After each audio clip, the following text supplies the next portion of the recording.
السلام عليكم ورحمة الله وبركاته. وعليكم السلام ورحمة الله وبركاته. كيف الحال أخي الكريم؟ الحمد لله على كل حال. طيب، وعسى أن تحظى بهناءة البال. الحمد لله حمدا كثيرا. ما هذا التجمع يا أخي؟ هل من خطب؟ أنت لا تعرف يا سبحان الله، العالم كله يحتفل باليوم العالمي للغة العربية، وهؤلاء طلاب مؤسسة مركز المعارف وهم الآخرون يحتفلون به مذ قامت هذه المؤسسة الحبيبة. سبحان الله، هؤلاء الطلاب كلهم يتعلمون اللغة العربية؟ بالطبع هم طلاب اللغة العربية، ومؤسستنا تعنى بتعليمها ونشرها عناية بالغة، وتبذل لأجل ذلك مجهودات جبارة. الحمد لله. أنا الآخر أحب الأدب العربية وأنا مولع بالخطابة العربية.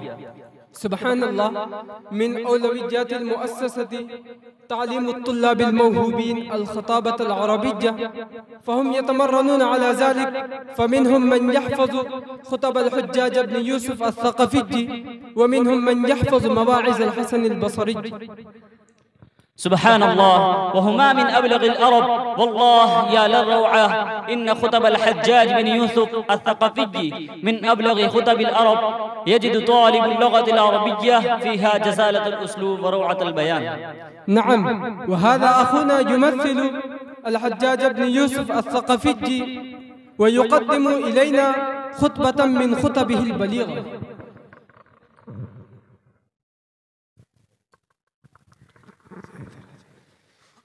نحمد الله العلي العظيم ونصلي ونسلم على رسوله الكريم، أما بعد. إخواني، الحجاج بن يوسف الثقفي اشتهر بفساحة لسانه، وأثر عنه خطب عديدة تنوعت مقاماتها. تكشف هذه الخطب عن بعض جوانب الحياة السياسية والاجتماعية في عصره، وبمقارنة تلك الخطب نجد أن معظمها يزخر بقدر وفير من التقنيات اللغوية والوسائل البيانية التي أعانت قائلها على التأثير في المتلقين وحملهم على الإذعان له. لذا فعلى طالب اللغة العربية وآدابها أن يقرأ هذه الخطب ويمعن فيها النظر. فإليكم خطبة من أروع خطب الحجاج بن يوسف الثقفي.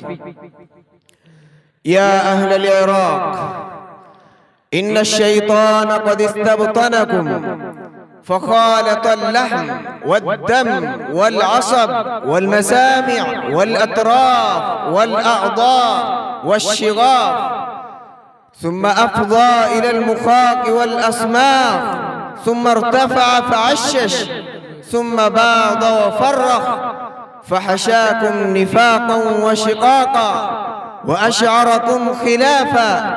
اتخذتموه دليلا تتبعونه، وقاعدا تطيعونه، ومؤامرا تستشيرونه. فكيف تنفعكم تجربة، أو تعدكم وقعة، أو يحجزكم إسلام، أو ينفعكم بيان؟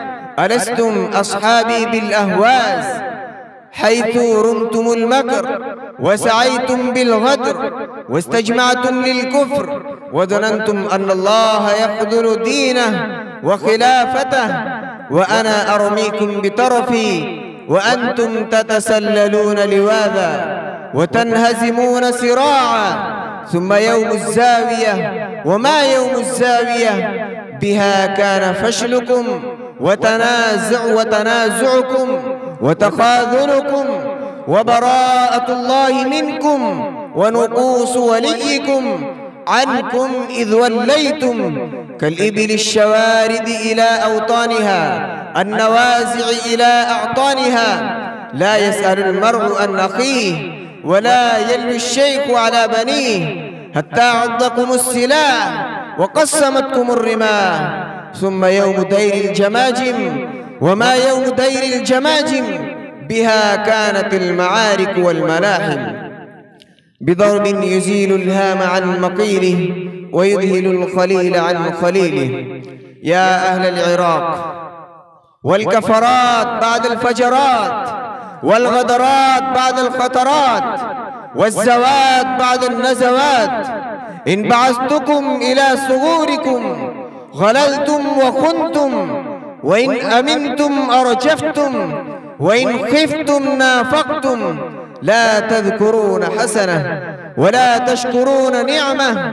هل استخفكم ناكث أو استنصركم ظالم أو استعضدكم خالع إلا تبعتموه وآويتموه ونصرتموه وزكيتموه. يا أهل العراق، هل شغب شاغب أو نعب ناعب أو زفر زافر إلا كنتم أتباعه وأنصاره. يا أهل العراق، ألم تنهكم المواعظ؟ ألم تزجركم الوقائع؟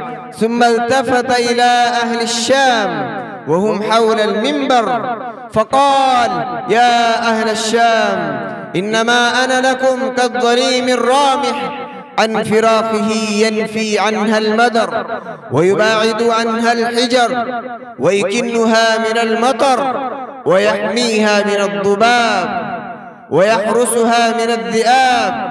يا أهل الشام، أنتم الجنة والرداء، وأنتم العدة والحذاء.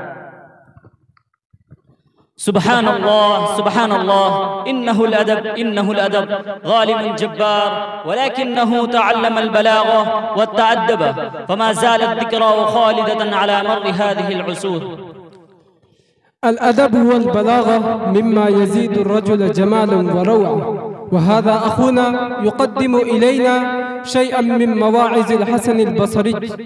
الحسن البصري من روعة البيان وجاذبية الأسلوب بمكان يعرفه شدات الأدب العربي ووشاقه. السلام عليكم ورحمة الله وبركاته.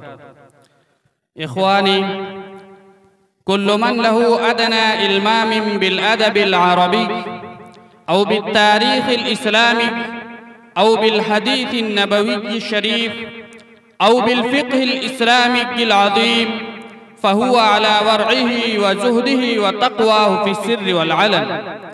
كان طيب الكلام بليغ اللهجة، تنبع مواعظه عن قلبه المؤمن المتدفن إيمانا ويقينا، فتتمكن من قلوب سامعيها.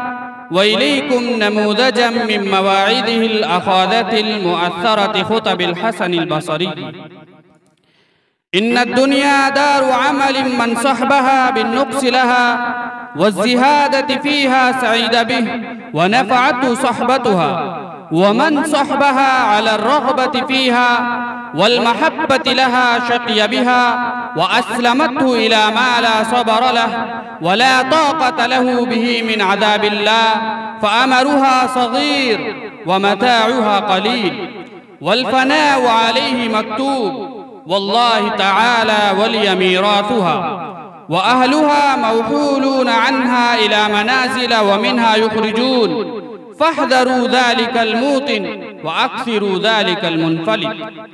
واقطع يا ابن آدم من الدنيا أكثر همك، ولا تمل إلى الدنيا فترديك منازل سوء مفضية بأهلها إلى ندامة طويلة وعذاب شديد.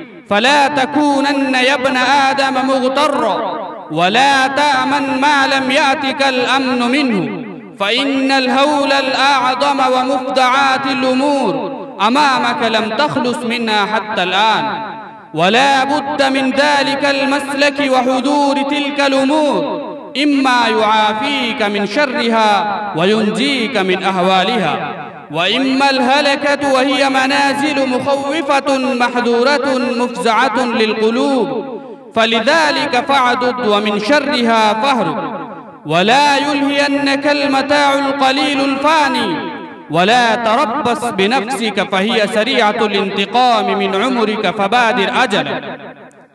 ولا تقل غدا فإنك لا تدري متى إلى الله تصير، فإن الحجة لله بالغة والعذر بارز، وكل موافٍ الله عمله، ثم يكون القضاء من الله في عباده على أحد أمرين: فمقضي له رحمته وثوابه فيا لها نعمة وكرامة، ومقضي سخطه وعقوبته فيا لها من حسرة وندامة.